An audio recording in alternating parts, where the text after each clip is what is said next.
What if I told you that some of the most impossible homes ever built weren't designed by billionaires? They were built by ordinary people because survival didn't left them with any alternative. I'm not talking about tiny homes. I'm talking extreme architecture. Homes that float, homes buried underground, homes suspended above jungles, homes where heat, gravity or isolation decide how you live, or if you live at all. Today I'm ranking the 10 most extreme homes humans have ever lived in, across the history and across the planet, through the eyes of an architect. This is not science fiction, nor it is AI. These are real places on Earth where architecture only has one purpose: to keep humans alive. So if you think your flat is small, awkward or uncomfortable, give me a few minutes. I promise your perspective is about to change.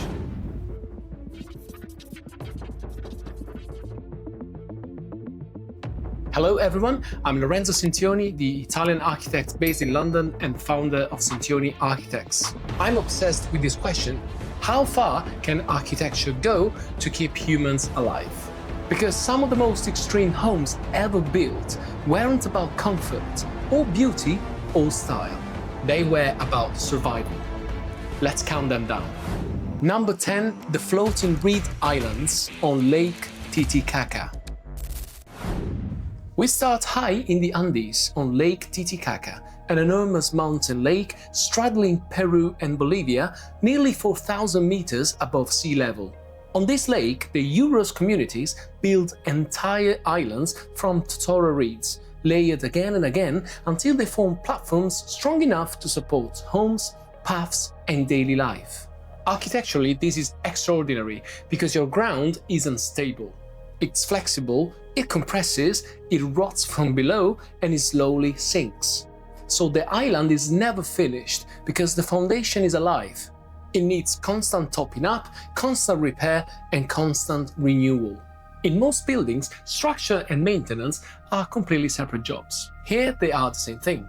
To live here is to understand your foundation like a sailor understands the sea, how it behaves when it weakens, and exactly how to reinforce it before it fails. The extreme part isn't just that these homes float, it's that to survive, they need daily maintenance. Now let's go to a place where survival means doing the exact opposite: digging down. Number 9, a city made of mud in the desert. Now we drop into southern Morocco, where the Atlas Mountains fade into the Sahara and the landscape turns to dust, stone and sun.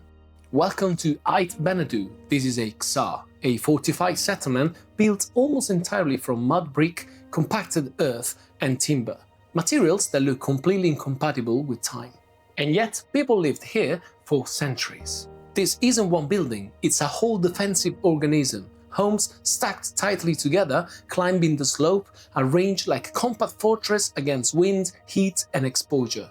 Thick earth walls slow heat transfer. Narrow passages create permanent shade. The density itself becomes climate control. Less surface area exposed, more shared protection.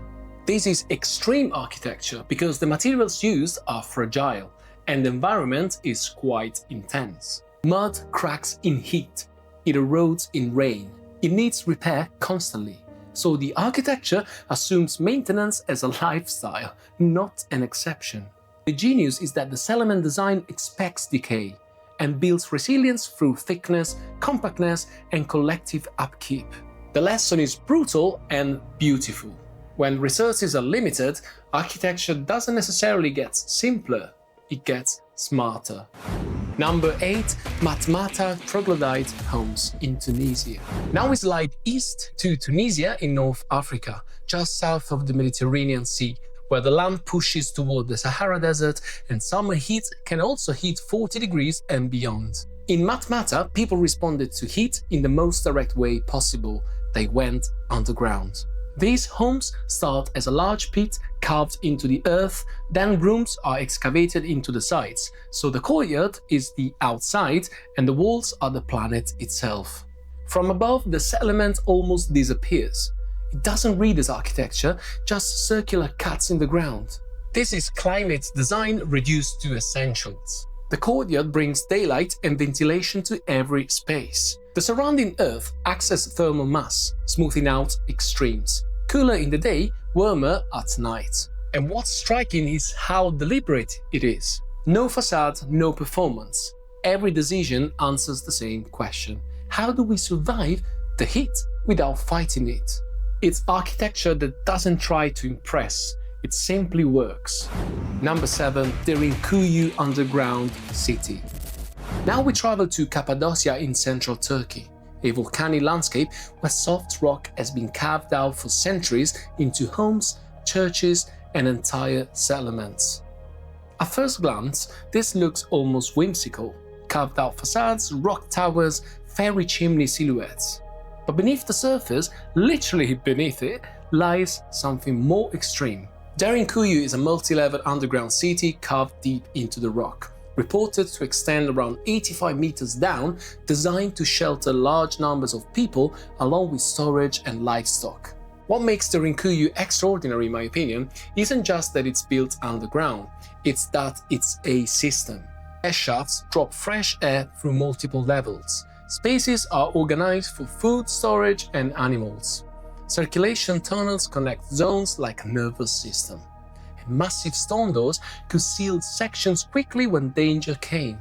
This isn't cave living, it's survival urbanism.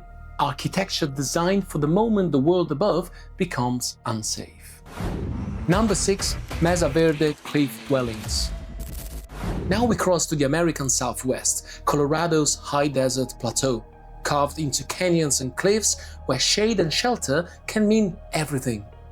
On Mesa Verde, ancestral Pueblo people built entire villages inside natural cliff alcoves, dense, organized, and shockingly sophisticated. Architecturally, it's defensed by geometry.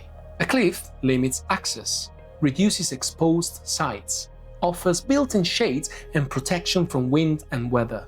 What I like is that architecture here is inseparable from the geology. The rock isn't just a backdrop, it's a structure, roof, and boundary, one material doing multiple jobs. But the most extreme part is actually human. Imagine daily life where one wrong step is a fall. Daily life becomes choreography. And as an architect, this proves something. When humans adapt, they don't just build shelter, they organize space, they make communities, and they build cities even on a cliff. Number 5. Gambi Stilt Village in Benin. Now we drop into West Africa to Benin, where the coast breaks into lagoons and Lake Nukue becomes a living landscape. Here sits Gambi, a settlement built almost entirely on stilts, with water replacing streets. Often called the Venice of Africa, it's home to tens of thousands of people living, trading, and going to school on water. Many accounts link its origins to the need for protection from raids, so instead of building walls, the community chose distance. The lake became the defensive boundary. This is extreme housing in a form most people ignore. Urbanism without roads. When water is your ground, everything changes. Deliveries, schools, emergencies, public space, and your childhood. The message is quite simple here. I won't fight the water, I will live on it. Number 4. Homes built in the sky. Korowai tree houses. Now we push into the rainforest interior of Papua in Indonesia, on the islands of New Guinea, where humidity, insects, and isolation shape daily life. Here, the Korowai people build tree houses high above the forest floor, sometimes tens of meters up, not for views, but for survival. These aren't cute tree houses, they're elevated living platforms built from local timber, rattan, and sago leaves, assembled without modern tools. This is structural design stripped to the essentials. No foundation, minimal mass, a clear understanding of load paths, wind, and balance. And the most extreme part isn't the height, it's what height does to life. Every meal, every object, every movement is carried up and down. Access becomes architecture. Gravity isn't a background force, it's a daily negotiation. These homes treat the ground as a danger zone, and the only safe response is to rise above it. Number 3. Longyearbyen in Svalbard, Norway. Now we travel far north, past the Arctic Circle to Svalbard, a Norwegian archipelago where the landscape is rock, ice and months without sun. This is Longyearbyen, one of the world's northernmost permanent settlements.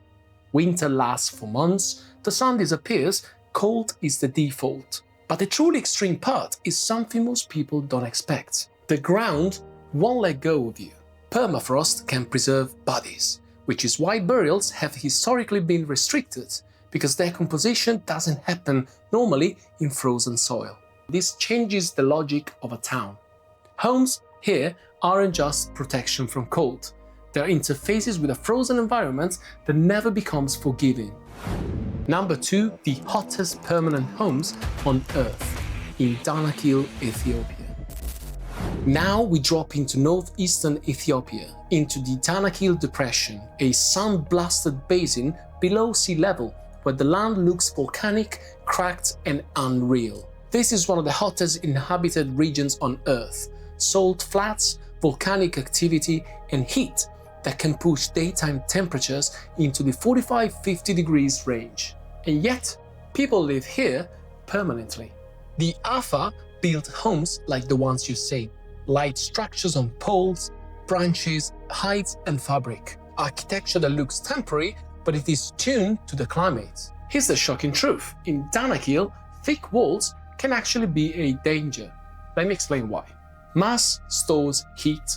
It turns your house into an oven.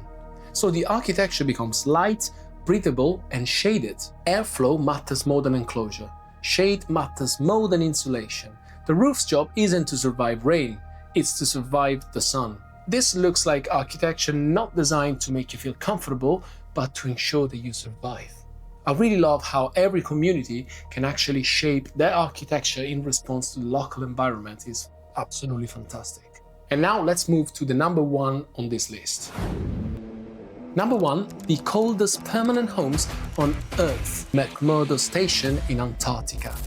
Now we go to Antarctica, the coldest, driest, windiest continent on Earth, where the Ross Sea freezes into white horizon, and humans survive on the edge of ice. On volcanic rocks surrounded by frozen sea and ice sits McMurdo Station. This isn't a tent camp. It isn't seasonal tourism. It's a permanent settlement where people live, sleep, work and survive year-round. At peak season, it supports over 1,000 people, scientists, engineers, technicians, functioning like a small city in a place that actively rejects human life. This isn't architecture as shelter, it's architecture as life support. Every building is sealed, insulated and connected. Heat isn't comfort, it's survival.